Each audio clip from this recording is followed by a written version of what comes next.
واعتصموا بحبل الله جميعا ولا تفرقوا.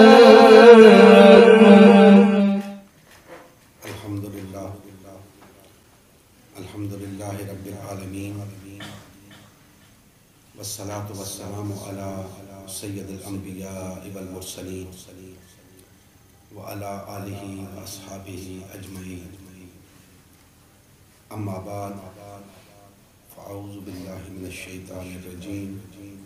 بسم الله الرحمن الرحيم. رب اشرح لي صدري ويسر لي أمري واحلل عقدة من لساني يفقهوا قولي. صدق اللہ مولانا العظیم. محترم سنی شیعہ بریلوی دیوبندی اہل حدیث اہل قرآن اور مسلمان بھائیوں،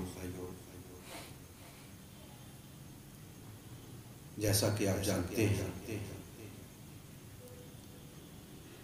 کہ ہم اسلام کے فلسفہ جماعت کے حوالے سے گفتگو کر رہے ہیں. آج اس حوالے سے جو سوالات زیر بحث آئیں گے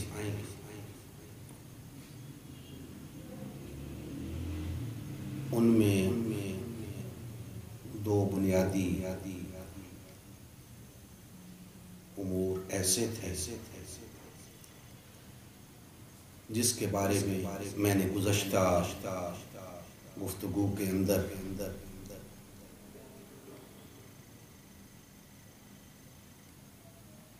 اپنا نقطہ نظر پیش کیا. اس پر کچھ سوالات سامنے آئے. مثلا میں نے جماعت سازی اور تفرقہ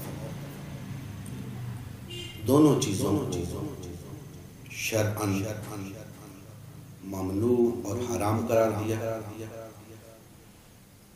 شرک قرار دیا اور کفر قرار دیا. سوال پیدا ہوا کہ ہمارے پاس کیا اس کی کوئی سند ہے جس کی بنیاد پہ ہم نے جماعت سازی کو بھی ممنوع اور حرام قرار دیا اور تفرقے کو بھی ممنوع اور حرام قرار دیا، اور اسی طرح جماعت سازی کو بھی شرک اور کفر تک قرار دیا اور تفرقے کو بھی شرک اور کفر کہا. دوستان محترم،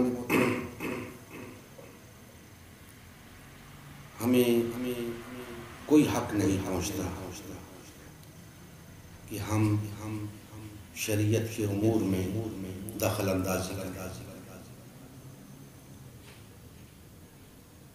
اگر شریعت کسی چیز کو حلال قرار دے رہی ہے تو کسی فرد بشر کو یہ حق نہیں کہ اسے حرام قرار دے.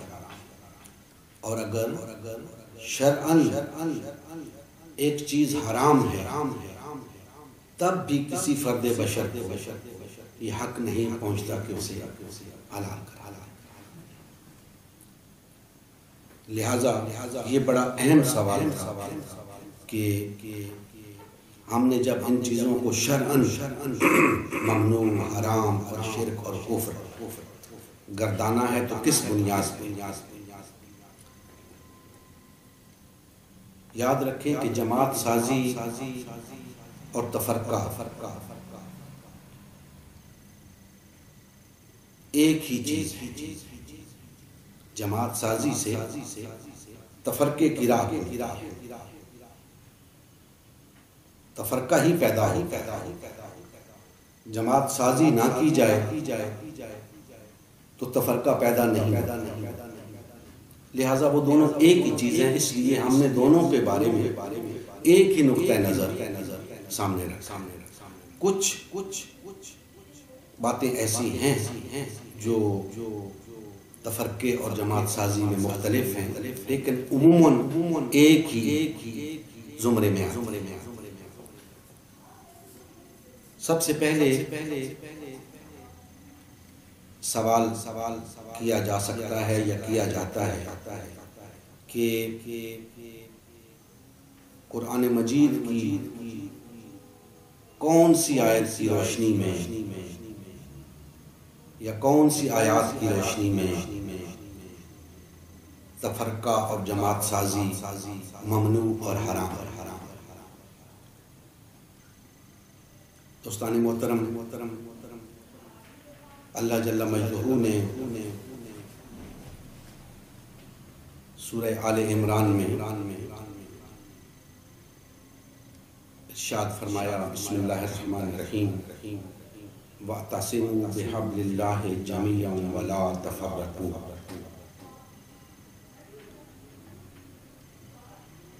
بڑی معروف آیت کریمہ ہے۔ تمام فرقوں کے علماء اکثر و بیشتر اس آیہ مبارکہ کو بیان کرتے ہیں، اور مجھے یقین ہے کہ وہ اس بات کو بھی سمجھتے ہیں کہ آیہ مبارکہ کے اس حصے میں وحدت کا جواز موجود ہے اور تفرقے اور پارٹی بازی کا رد موجود ہے۔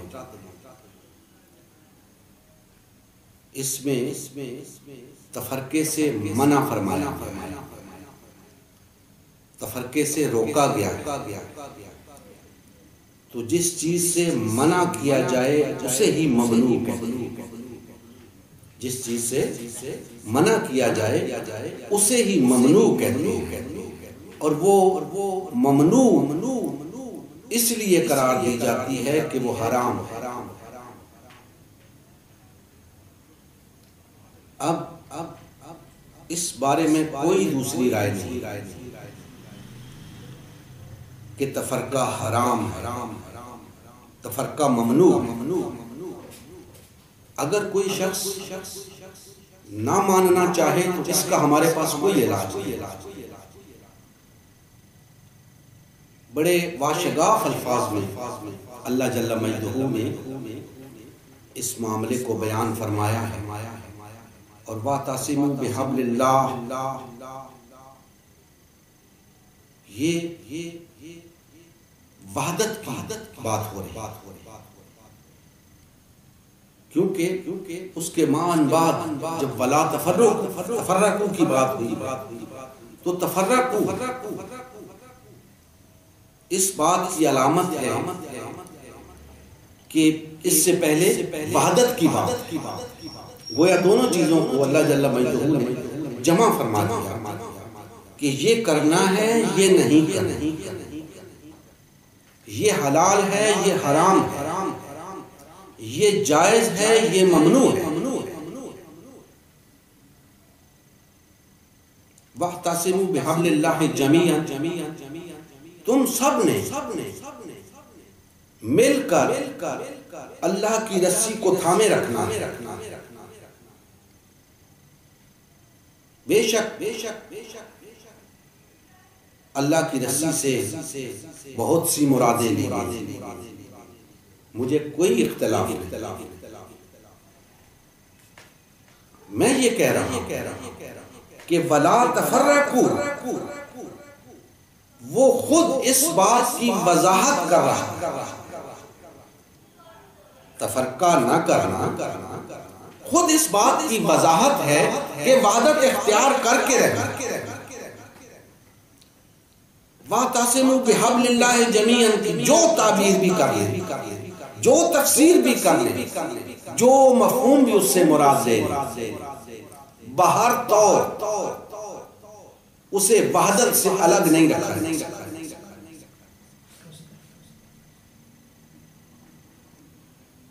تفرقے میں مبتلا ہو کر وَاعْتَصِمُوا بِحَبْلِ اللَّهِ جَمِيعًا نہیں ہو سکتا. جماعت سازی کر کے وَاعْتَصِمُوا بِحَبْلِ اللَّهِ جَمِيعًا نہیں ہو سکتا. لا محالہ جب تفرقہ بھی نہیں کرنا، جماعت سازی بھی نہیں کرنی، تو پھر وحدت اختیار کر کے رہنا ہے، پھر ایک جماعت بن کے رہنا ہے، امت مسلمہ بن کے رہنا ہے. اور جب وحدت اختیار کر کے رہنا ہے تو تفرقہ نہیں کرنا. جب ایک جماعت بن کے رہنا ہے تو پارٹی بازی نہیں کرنی.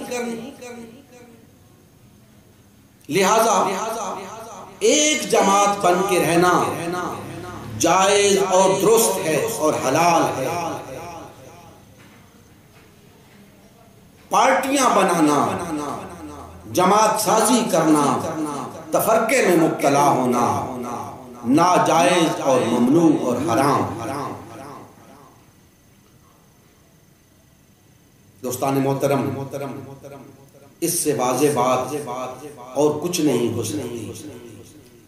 آج چونکہ مسلمان بری طرح تفرقے میں مبتلا ہو چلا، بری طرح پارٹی بازی کا شکار ہو چکے ہیں. لہذا شاید وہ یہ سمجھتے ہیں کہ وہ تفرقے میں مبتلا نہیں، چونکہ اس کو انہوں نے اتنی اہمیت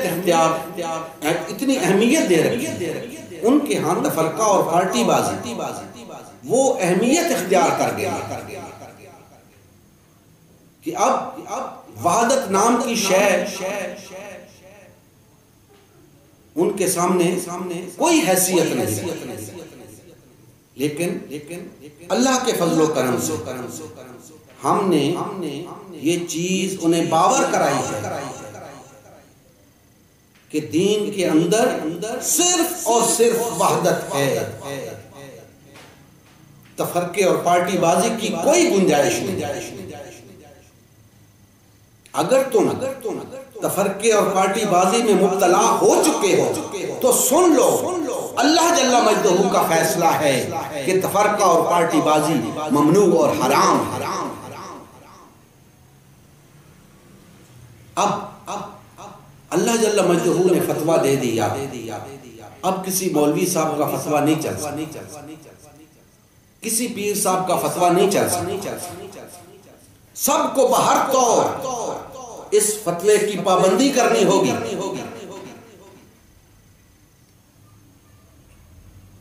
نہیں کرنا چاہتا تو نہ کرے، فتویٰ یہی ہے. بغاوت کرنا چاہتا ہے تو کرتا پھرے، فتویٰ یہی ہے کہ تفرقہ دین میں نہیں، پارٹی بازی دین میں نہیں ہے. اور یہ میں بات اچھی طرح بتا چکا ہوں کہ تفرقہ کسے کہتے ہیں، یہ بھی بتا چکا ہوں کہ وحدت کسے کہتے ہیں. اگر ویسی وحدت ہے تو تفرقہ نہیں، اور اگر ایسا تفرقہ ہے تو پھر وہ ہے.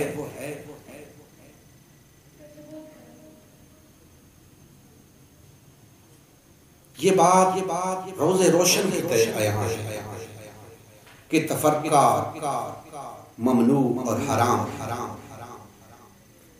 دوستان محترم، اس سے اگلی بات کہ میں نے تفرقے کو کفر قرار دیا.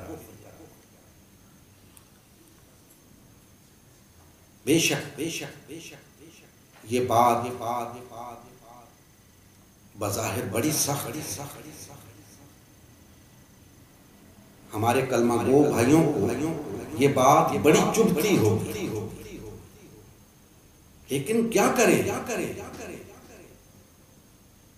میں پہلے عرض کر چکا کہ ہمیں کوئی حق نہیں شریعت کے احکام میں مداخلت کرنے کا، لیکن شریعت کے جو احکام ہیں انہیں بیان کرنے کا حق تو ہے. دوستان محترم، ہم صرف شریعت کے احکام اپنے بھائیوں تک پہنچا رہے ہیں، انہیں بتا رہے ہیں شریعت کیا کہتی ہے، تم کیا کر رہے ہو۔ اور ہم نے اس تفرقے اور پارٹی بازی کو نشانہ بنایا ہے، اس لیے کہ آج مسلمانوں کی یہ زبوں حالی، یہ ذلت و مسکنت، ہم یہ سمجھتے ہیں کہ اسی تفرقے اور پارٹی بازی کی بازی، لہذا ہمارا یہ فریضہ ہے کہ ہم اپنے کلمہ گو بھائیوں کو اس حقیقت سے آگاہ کریں کہ اس تفرقے کی شرعی حیثیت کیا ہے قرآن و سنت کی دنیا۔